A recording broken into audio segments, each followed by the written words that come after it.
Sem dúvida alguma, Freddie Mercury continua sendo o verdadeiro ícone da música, especialmente quando o assunto é rock.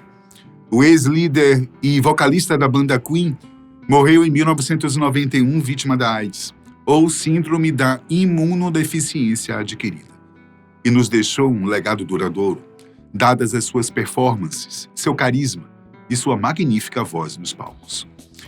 Mas como realmente era Freddie Mercury? E o que eu vou contar para você sob o olhar de Mary Austin, ex-noiva e melhor amiga do cantor. Tudo começou em 1968, quando Brian May e Roger Taylor formaram uma banda chamada Smile. Eles tinham Tim Staffel como vocalista e baixista. No entanto, Tim decidiu deixar a banda para seguir outros projetos e foi aí que Freddie Mercury entrou em cena. Fred, cujo nome verdadeiro era Farrokh Bulsara, era um grande fã do Smile e amigo de Tim. Ele sempre acreditou no potencial da banda, e quando teve a oportunidade, se juntou a Brian e Roger. Fred trouxe uma nova energia e visão para o grupo.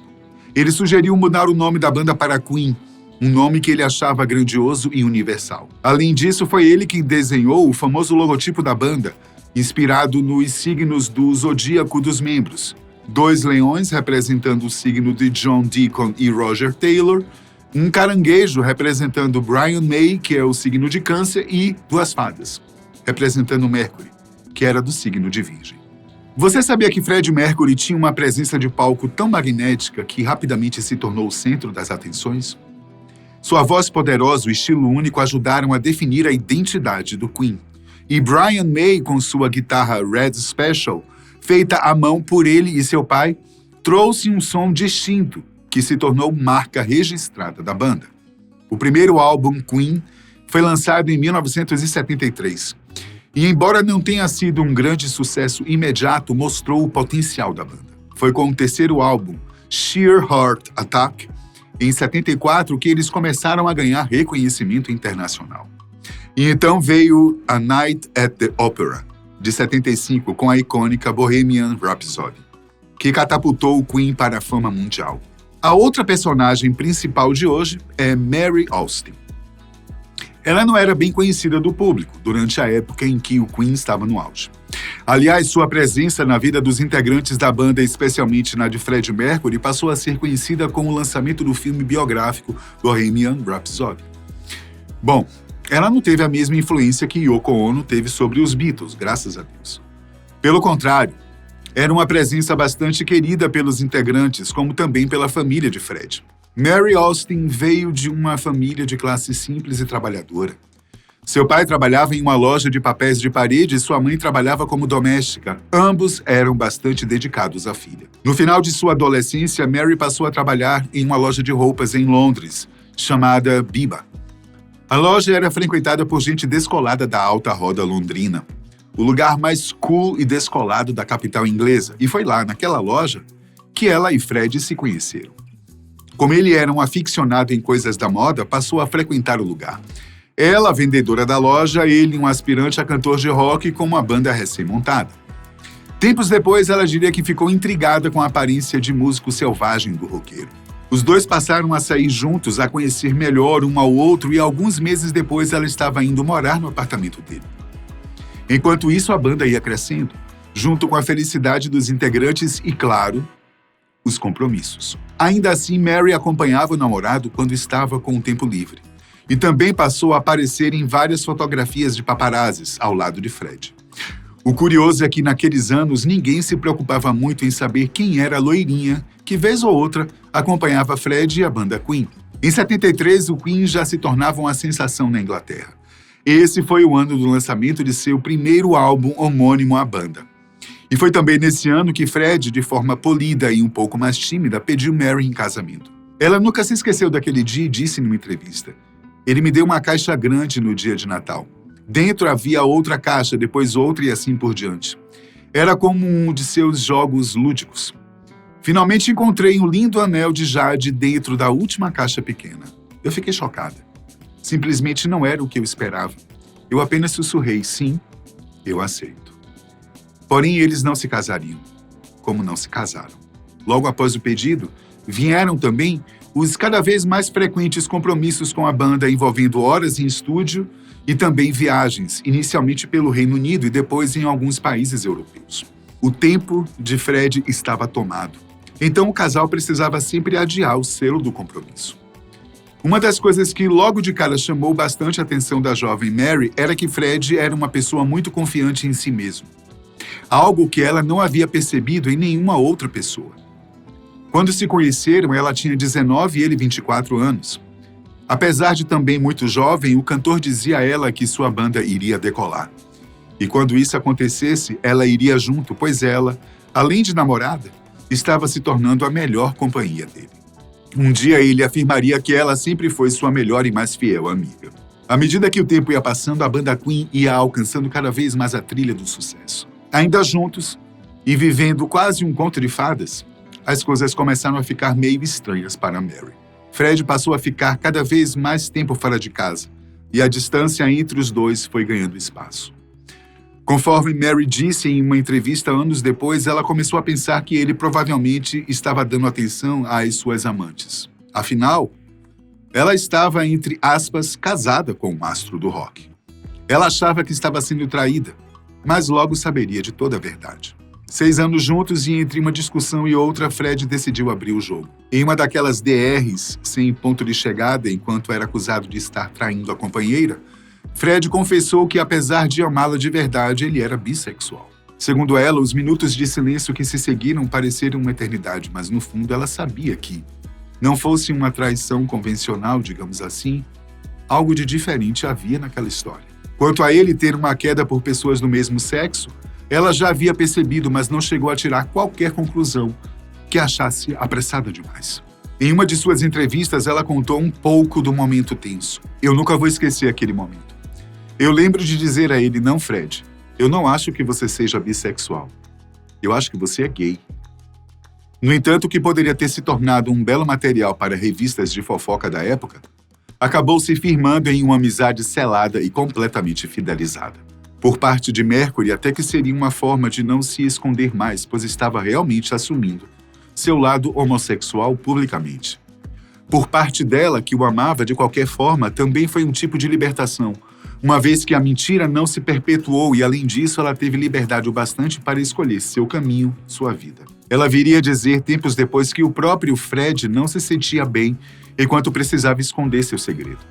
E vale lembrar que naquela época, mesmo para artistas renomados, a homossexualidade não era bem vista. Outros artistas renomados também sofreram com discriminações veladas, até mesmo artistas brasileiros, que até passaram pela mesma condição de saúde de Mercury, como foi o caso de Cazuza. Fred Mercury, embora muitas vezes descrito como totalmente gay, na verdade era bissexual, mas nunca assumiu publicamente. Em dezembro de 74, quando um repórter do jornal NME perguntou diretamente sobre sua sexualidade, Mercury respondeu que houve uma época em que ele era jovem e desprotegido, e que enfrentou humilhações escolares, sugerindo que ser gay o levou a ser discriminado na escola. Fred raramente discutia sua vida pessoal com a imprensa, e sua família e amigos também mantinham discrição. Sua irmã, Kashmira, revelou a uma rede de televisão britânica que ele nunca falou sobre sua homossexualidade com a família, mas todos sabiam, e isso nunca foi um problema para eles. Então, depois da confissão, fisicamente Mary e Fred estavam separados, mas assumidamente amavam-se, e era algo além do físico, era espiritual, metafísico. O respeito e o carinho eram tanto que Fred comprou um apartamento para Mary próximo à casa onde moravam. Tão próximos que da casa era possível Fred ver a amada no apartamento. Além do mais, ele a nomeou sua assistente pessoal e deu-lhe um cargo administrativo na banda. Sendo assim, viam-se praticamente todos os dias. Em uma entrevista cedida em 85, Fred foi perguntado sobre como era o relacionamento dele com a ex-companheira. Ele não mediu as palavras. Todos os meus amantes me perguntaram por que não podiam substituir Mary, mas é simplesmente impossível. A única amiga que tenho é Mary, e não quero mais ninguém. Para mim, ela era minha esposa de direito comum. Para mim, era um casamento. Acreditamos um no outro, e isso é o suficiente para mim. Há rumores nunca confirmados de que um dos maiores sucessos da banda Queen, a música Love of My Life, foi feita em homenagem a Mary. que também não sabe dizer afirmativamente se isso é verdade ou não. Mas para ela é como se fosse mesmo, e ela sempre aceitou isso com muito carinho. Algum tempo depois que Mary se mudou, ela conheceu e passou a se relacionar com um empresário chamado Piers Cameron, um homem longe do cenário artístico. O casal teve 2 filhos, Richard e Jamie. Seu casamento com Cameron também não foi longe, mas certamente Mercury não foi o motivo. Ele, aliás, foi o padrinho de batismo de Richard, o primogênito de Mary. Jamie nasceu depois da morte do cantor. Cameron, sem dúvida, entendia o relacionamento de sua esposa com Fred e isso não foi problema entre o casal. A convivência de Mary e Fred nunca foi desfeita, de qualquer forma. Ela permaneceu próxima ao cantor e também à banda, onde era vista como a matriarca da rainha, claro, uma referência à banda Queen, cujo significado em português é rainha. Tudo parecia que seguiria seu curso normal até meados dos anos 80, quando um boato intrigante surgiu na mídia. Em outubro de 86, surgiram notícias na imprensa britânica de que Freddie Mercury havia sido diagnosticado com HIV em uma clínica na rua Harley. Quando uma repórter do The Sun o questionou sobre isso, ao retornar de uma viagem ao Japão, ele negou o boato. Segundo seu parceiro Jim Hutton, Fred foi diagnosticado como soropositivo em abril de 87, mas optou por negar os rumores sempre que perguntado. Com o tempo, sua saúde se deteriorou rapidamente e ele começou a aparecer em público visivelmente mais magro e pálido, o que levou a imprensa a especular ainda mais sobre sua condição. Devido à sua saúde, o Queen parou de se apresentar ao vivo em 18 de fevereiro de 1990, quando a banda foi homenageada no Brit Awards em Londres por sua contribuição à música britânica. Fred compareceu, mas disse apenas obrigado e boa noite, enquanto Brian May fez o discurso. Esse evento alimentou ainda mais os rumores e para o público já era praticamente certo que Fred era soropositivo. O Brit Awards foi sua última aparição pública. Após o evento, a saúde de Mercury continuou a se deteriorar. Ele passou a se isolar cada vez mais, cercado por um círculo íntimo de amigos e familiares. Fred continuou a trabalhar em música sempre que possível, gravando faixas que seriam lançadas póstumamente no álbum Made in Heaven, do Queen. Fred também se tornou vítima constante do assédio de repórteres que cercavam sua casa e não iam embora durante dias para conseguir uma foto sua que estava com uma aparência terrível, devido à sua doença. Uma foto do rosto de Fred, magro e com manchas escuras, estampou uma edição do The Sun na matéria intitulada É Oficial. Fred está gravemente doente. Esta foi a edição de jornal mais vendida naquele ano em todo o Reino Unido. Mary, que também se separou do pai de seus filhos, Piers Cameron, ficou ao lado de Freddie Mercury até literalmente ele deixar este plano de vida. Foi ela quem mais cuidou dele durante todas as fases da doença. Mary, nas palavras do próprio Mercury, foi seu único e grande amor. Enquanto ele enfrentava a doença com coragem, era impossível ignorar as dores e os momentos de sofrimento. Mas além de sua mãe e sua irmã, Fred também contava com a força de Mary em todos aqueles momentos, além, claro, da companhia de seu namorado Jim Hutton, que veio, inclusive, a se tornar amigo de Mary Austin. Até que algumas coisas passassem a ditar as regras da casa. Vamos entender. Fred faleceu em 24 de novembro de 91, apenas um dia após anunciar publicamente que tinha AIDS. Ao lado de sua cama estavam Jim e Mary. Sua morte foi um choque para muitos fãs ao redor do mundo, mas também trouxe uma maior conscientização sobre a doença. Para sua família, a perda foi imensa, mas eles continuaram a honrar seu legado. Sua irmã, Kashmira, e seus pais sempre falaram com carinho sobre Fred, lembrando-o como uma pessoa amorosa e talentosa.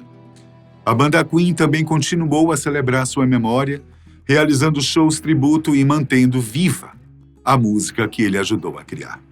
Mary, agora com 73 anos, vive uma vida privada atrás dos altos muros da mansão de Fred, em Londres, onde os fãs ainda fazem visitas regulares para prestar suas homenagens. Aliás, é bom salientar que ela está vendendo itens que antes pertenciam ao cantor. Mas isso é assunto para outro vídeo. Até a próxima.